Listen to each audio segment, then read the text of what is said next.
Hey, what's up, Liron here. Today we're going to jump into this fun process of painting a cityscape, and one of my favorite things to do ever is to take a view that is far too detailed to actually capture all of its details, and to challenge myself to see how well I can simplify most of it so that it is paintable in a way without worrying about painting each and every small thing that's physically there. So we're going to start with jump into the drawing stage, then look at how scarce my drawing is. That's how I like to do it. I like to give myself the bare minimum in these kinds of scenes so that I know that I have to rely more on my painting skills and my observation skills on the one hand, but also on the other hand that I have some freedom. So I'm basically attaching myself to some buildings that I see in the foreground, and marking a few big shapes for me to kind of remember to work with, and let all the rest fade and all the details just be determined by the painting stage. Now I want you to carefully observe this wash because it's one of the best ones in this process.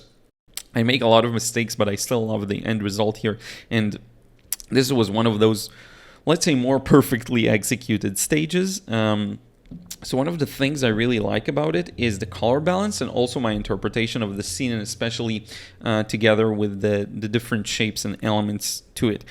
So I actually did want to show some sky and clouds here, doing this wet in wet, but I'm keeping these to a minimum. That's pretty much as strong as it's going to be. But what I did have here is I cut out some of the mixing. I mixed a very strong blue to do wet in wet. What you'll notice is the background here is quite blue, and that's usually the case with large scale scenes that you see really into the distance. So by simply putting in a bit of wet and wet in the lower section of that sky wash and let it go up a bit, you can create an awesome sense of depth with very subdued details that don't take up too much attention, but they're there. The viewer notices them, and you see them in the reference photo. Now, I went cooler on the right side, but on the left, I do recognize a bit more warmth, and I'm starting to build that up. Now, I cannot explain to you what I'm doing here step by step.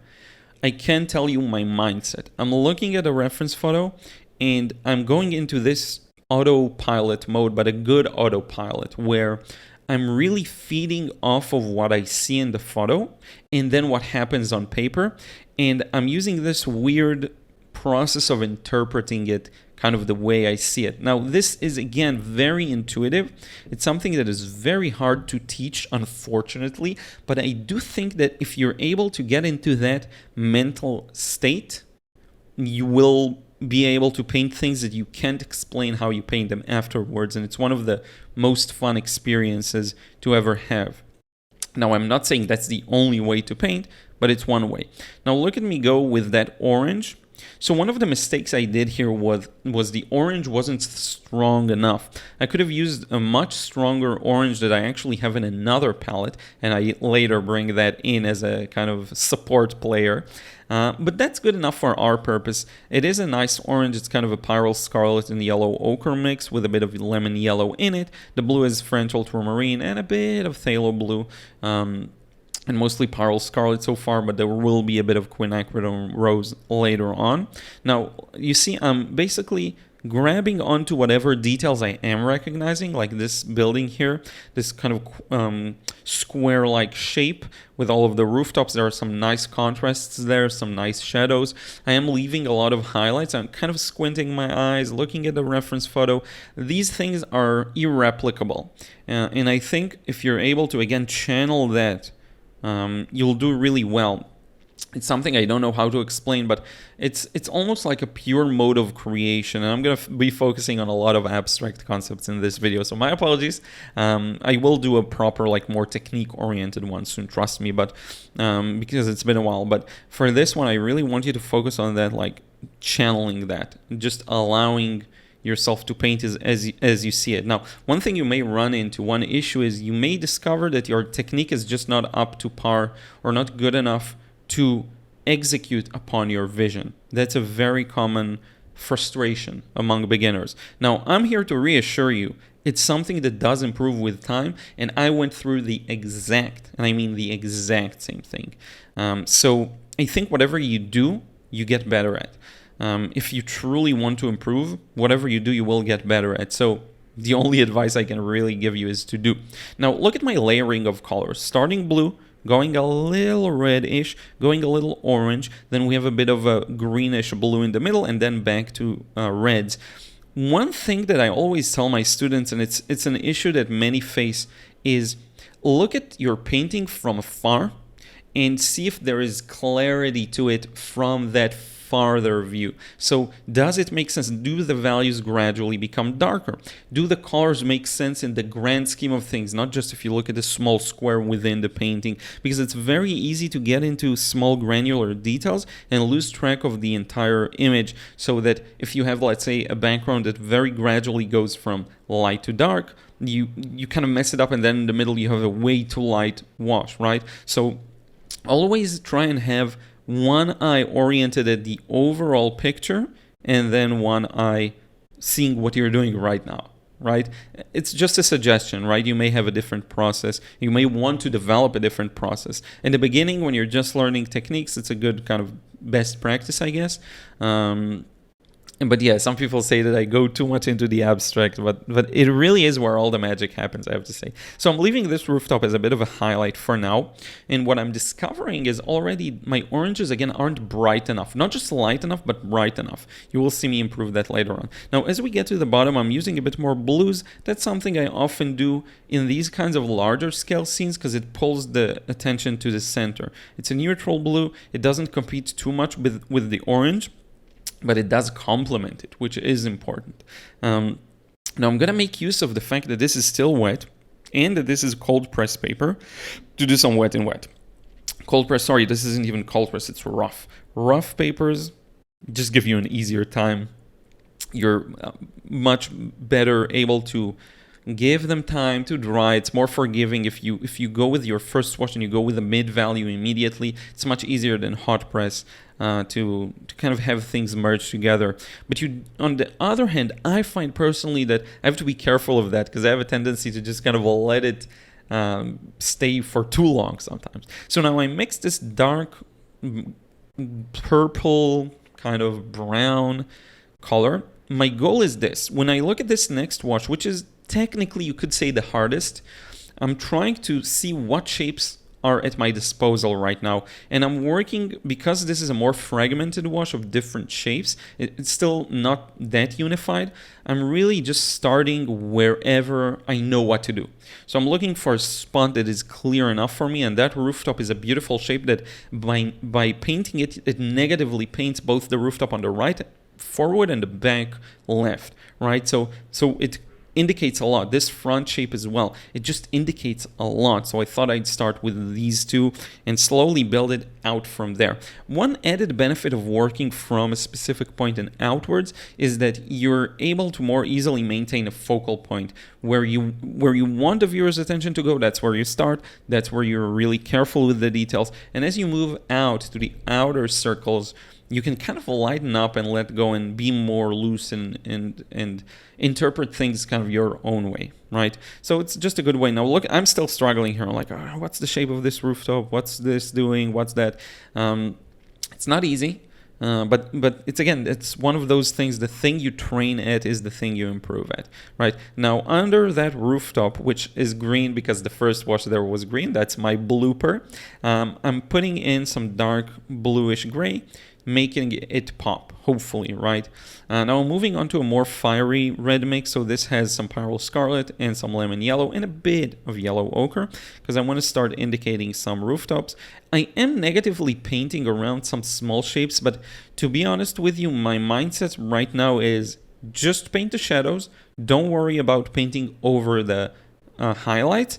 These will come later. Like the highlights I'll bring back later with some opaque paint mixed with transparent paint. It's been something I've been really enjoying doing. So I actually really like the idea of thick, opaque paint that is not even as runny as watercolor, but only for the small details. I don't enjoy it as much for building in large shapes. So watercolor kind of gives me that perfect combo where I'm able to establish a lot very fast due to its flowy nature, but then I take advantage of the more opaque aspects. I'll even bring in acrylics. I really couldn't care less. What I care about is, can I convey my end impression, the thing that I actually want to convey.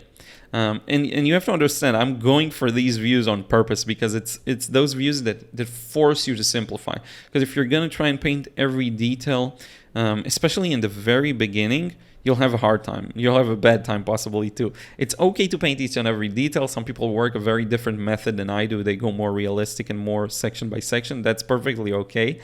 But I think going at it for the first wash can be a little tricky. You'll notice that even oil and acrylics painters, they establish a lot of big shapes first, and then they move on to the smaller details, whether it's highlights or shadows, you know.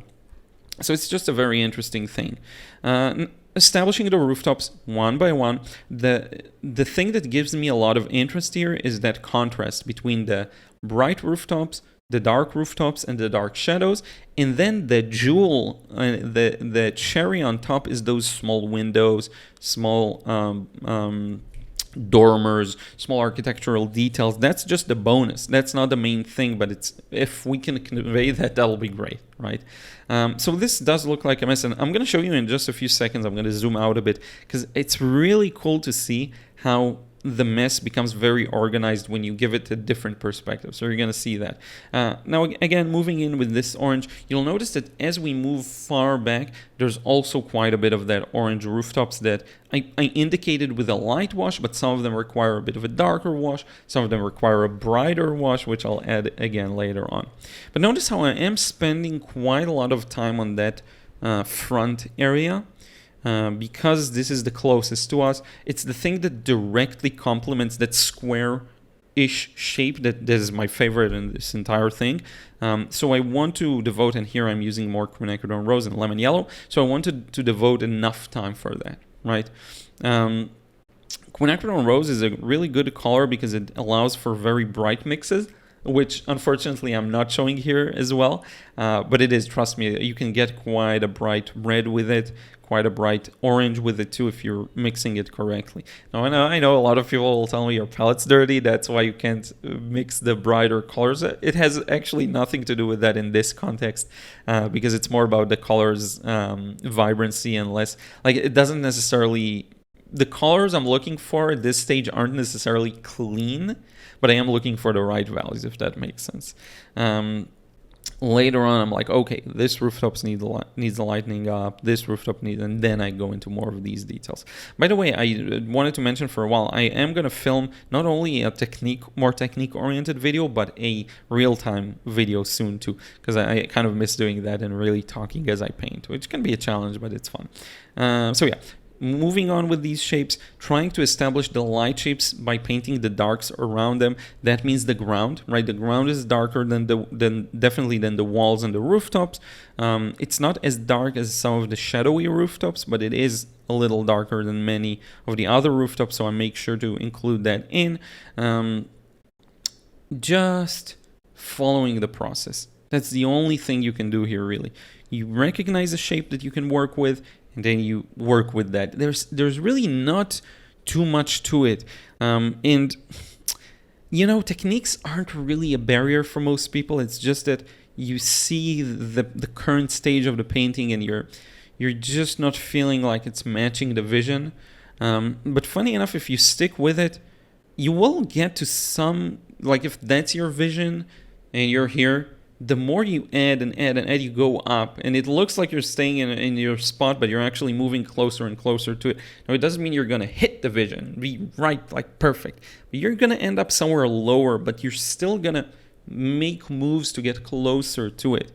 And that's the only way to learn. Like, how will you improve if you just quit, you know? So that's one thing that's been on my mind a lot. Here is with some very abstract background work. So I'm looking at it, I'm recognizing some darker neutral shapes. So I'm just putting them in. Now what this does is it brings out some lighter areas, and here it is from afar, and it also creates the illusion of some details. Look at how from afar you actually can read it as buildings, right? It's not perfect, but it's getting there. Now I'm bringing in this kind of, again, support player, which is this strong orange. This is a this is kind of a cadmium red light, so it is a red by name, but it's actually an orange, a relatively opaque paint. in a very strong one, so you can bring a very thick mix of it, the video actually doesn't do it full justice, and the photos and the scans too, because it's so bright it doesn't catch well on camera. But this really brings out a beautiful bright, not light, bright orange. What's the difference? You can have a very bright color. It's very strong, it's very dominant, it's very vibrant, and it's not necessarily the lightest. If I actually turn this into black and white in Photoshop, the orange is not going to look as light necessarily. This is why when you look at grass, it's very misleading. The color, the green that you see, especially if it's hit by sunlight, is very bright. It's not very light many times. Something to have in mind. It's a bit of a mind twist, I know, but I'm going to do a video on that soon, I think. So here I am moving on to the lit areas of the rooftops, and that really brings out a nice contrast with the dark ones. Actually, the rooftops are much more red, but I hate that it doesn't show that well on camera. But they're much more red. And then I'm adding these, random spots of orange in the background. Here's a rooftop, here's a rooftop, here's a rooftop. You just improvise, you have fun. It will end up connecting, right? Now, my orange in some of these rooftops, I know I said it's not that, it's the more important for me that it will be bright, not necessarily light, but some of these rooftops are actually lighter. So what you'll see me do is mix a bit of a lighter mix of that orange, which actually makes it a little more neutral and muted, if that makes sense. If you've been playing around with opaque paint, you probably know what I mean. And if you haven't, I encourage you to try it. It's so fun. Like, it really is so much fun. But in any case, yeah, I'm getting ahead of myself, because first we need to, again, close off some of these gaps that I put in earlier. So now I'm using designer's gouache, just white paint. You can use whatever white paint you want, Chinese white, John Brilliant, which I always recommend, by Shinhan PWC. Here I didn't want the warmth, I just wanted the light white. And so I'm using that, the designer's gouache, and I'm placing it where I see that mostly chimneys and dormers catching the light. Now, this isn't final, because I'm putting in those highlights, but I'm going to add some shadows next to them. I'm going to dumb down some of them, but I like to start a little lighter. You can always bring back a bit of water, because remember, this is mostly watercolor we're painting here, and even acrylics and gouache will be muted and blended by the water. So you can just bring in some water, make it a little lighter and a little less prominent. But first, I wanted to bring those strong highlights to play so that I can later decide what I want to dumb down, if that makes sense, right? And just following the shapes I see, mostly. These are small details. Again, you have more freedom. It feels more like drawing. So now you see me using a bit of water here. That's why I put the white paint in the palette, to get it to flow a bit. And you'll soon see me also bringing in even more water to make it a little slightly opaque and slightly less strong, if that makes sense. So with opaque paint, the more water you add, the darker it gets, funny enough, because the less the paint is strong. The stronger the paint is, the more opaque it is. You bring in water, usually it will make it lighter, but it actually makes it darker in this instance, which is funny. A lot of these shadows and highlights on the windows are actually white, funny enough, but in the shadows sometimes they're a little bluish. So one trick you can do is mix that white with a bit of blue watercolor. It actually works well, and then use that for the shadows. I don't remember if I do it here, maybe for some of the ground shadows, and I'm kind of using my fingers to dumb down those shapes so they're not as prominent, if that makes sense.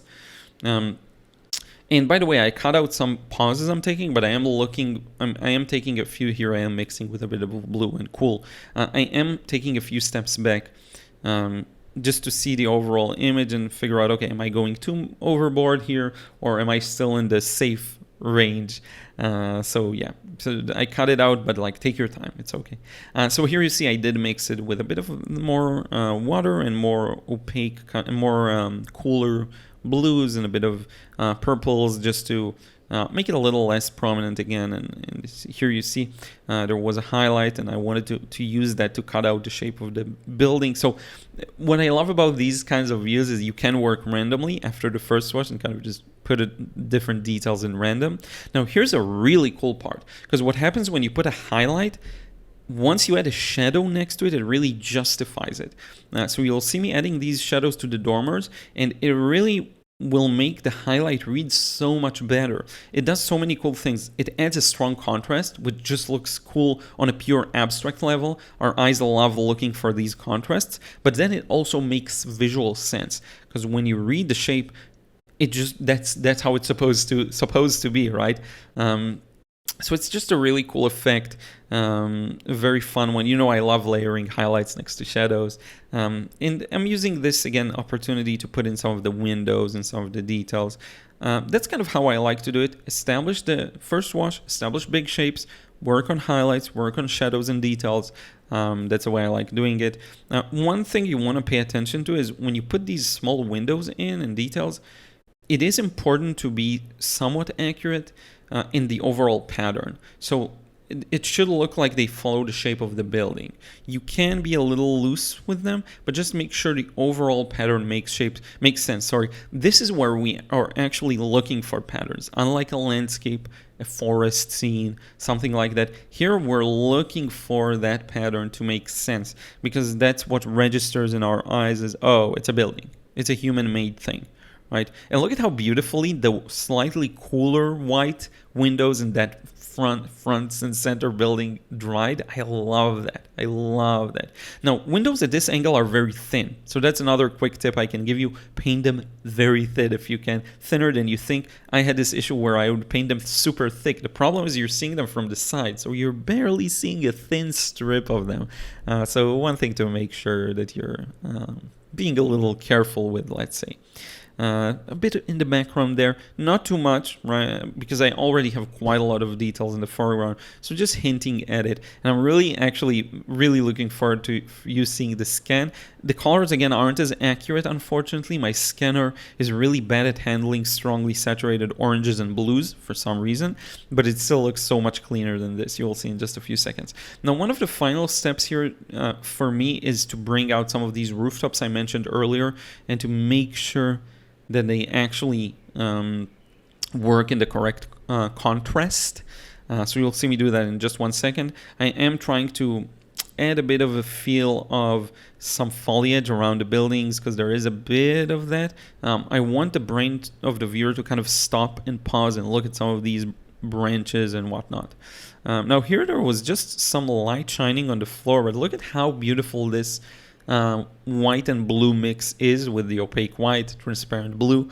I think it just works really, really well. Again, to establish those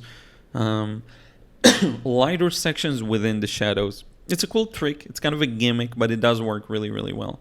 And it separates the building from the ground in a way that I think looks a little better than before. Now, I did spray some water on it to make it flow a bit. I cut that part out, unfortunately. Oh, here is that roof I talked to you about a few times, bringing out the contrast. So while I really liked the bright orange, I had to compromise here and bring out a lighter version of it. Had I been smart enough, I would use that bright orange in the first wash and leave it as bright as it was initially. But, you can't plan ahead of everything. So I'm making a compromise of using a lighter color that's not as strong and bright and vivid and saturated, but that's fine.